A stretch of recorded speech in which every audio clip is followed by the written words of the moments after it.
वकील बहू।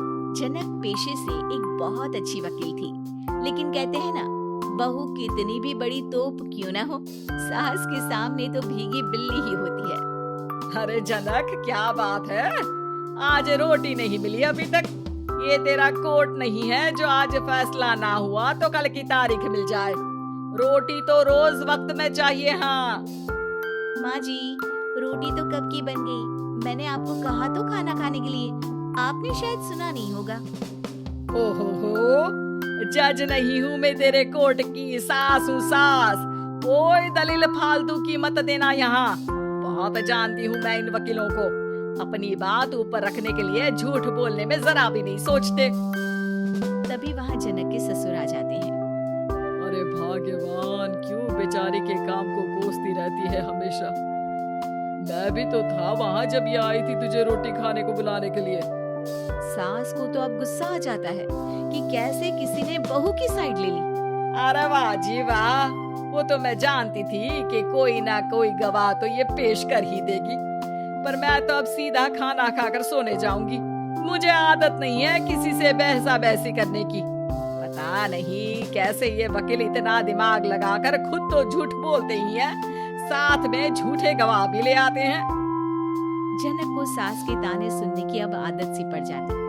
एक दिन जनक वकील की ड्रेस पर काला कोट पहनकर कोर्ट के लिए निकल ही रही होती है कि अरे कहाँ चली काला कौवा बनकर। टोक दिया ना, अब कोर्ट तो वकील वाली ड्रेस पहनकर ही जाऊंगी ना। वाह भाई वाह, दामिनी तो मैंने भी देखी है। सन्नी पाजी ने ऐसा ही कोट पहना था और कहा था कि तारीख पर तारीख, तारीख पर तारीख।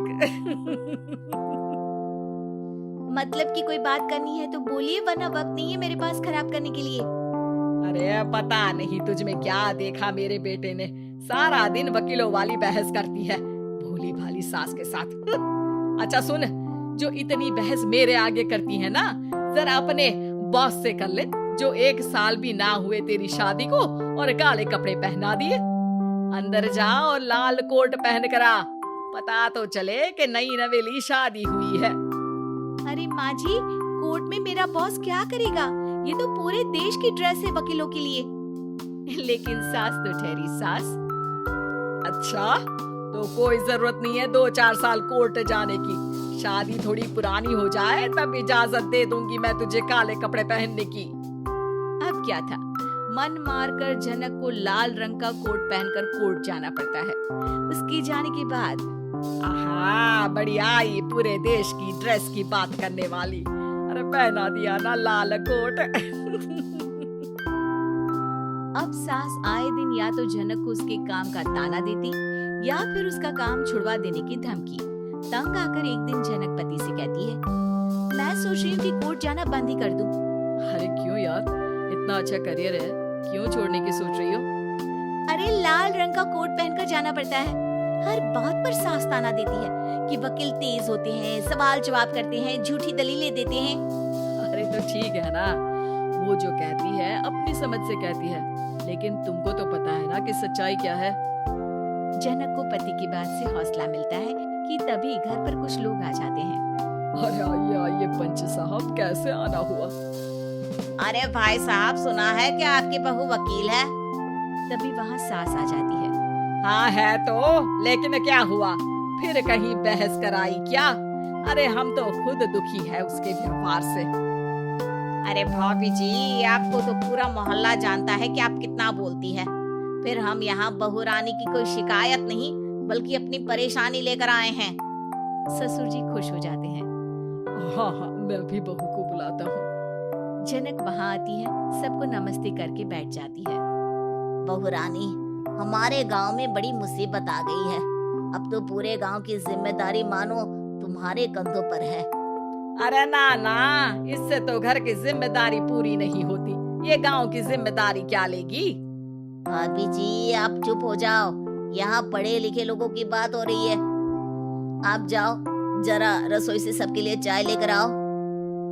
मैं कॉफी लूंगी। हाँ हाँ, वकील साहिबा के लिए कॉफी। सास सर पैर सब पटक कर वहाँ से निकल जाती है। बहू, गांव में पानी नहीं आ रहा है, पड़ोसी राज्य ने हमारा पानी रोक रखा है। इसका मामला तो बड़े कोर्ट में चलेगा पंच जी, लेकिन ऐसा क्यों? वो राज्य हम लोगों से पानी के पैसे मांग रहा है। अब आधे गांव में पानी की सप्लाई खत्म हो गई है बहुरानी। अच्छा पंच साहब, बात गांव की है तो मैं जरूर केस लड़ूंगी। यहाँ एक बार फिर सास की एंट्री हो जाती है। अरे वाह जी वाह, ये काम करवा लो, आप हमारी बहू से बहुत अच्छा करती है। मैं हूँ सीधी सादी सास, इस लड़की ने कैसे लड़ लड़ कर मुझे साइड कर रखा है ये तो अब आपको पता चल ही जाएगा। अरे भाभी जी, आपकी आवाज तो पूरे गांव को सुनाई पड़ती है जब आप बहू रानी को सुंदर वचन सुना रही होती हैं।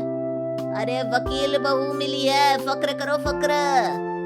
हाँ जी हाँ, सारी फकर तो हम लोग ही करें। खैर, अब जो केस लड़ेगी और पानी गांव में आ जाता है तो पंच साहब लिख कर देना होगा कि हैंड पाइप में सबसे पहले मेरी बाल्टी और घड़ा भरेगा। अरे फिर तो हम बहू रानी के नाम पर घर पर ही सप्लाई दे देंगे, लेकिन ये इतना आसान नहीं है। बहू, गांव के पास अभी वकील करने की भी पैसे नहीं है तो। अरे पंच साहब, ये मेरे गांव का मामला है, मैं आपसे एक भी पैसा नहीं लूंगी। सास को बहू की बात पर गुस्सा आ जाता है, लेकिन सबके जाने के बाद झनक मन लगाकर गांव की परेशानियों को दूर करने में लग जाती है।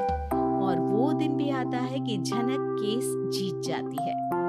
अरे आज तो प्लम्बर आकर घर तक पाइप लगा गया है, खुश हो जाओ, मेरे कारण तुम लोगों को घर के अंदर ही पानी मिल जाएगा।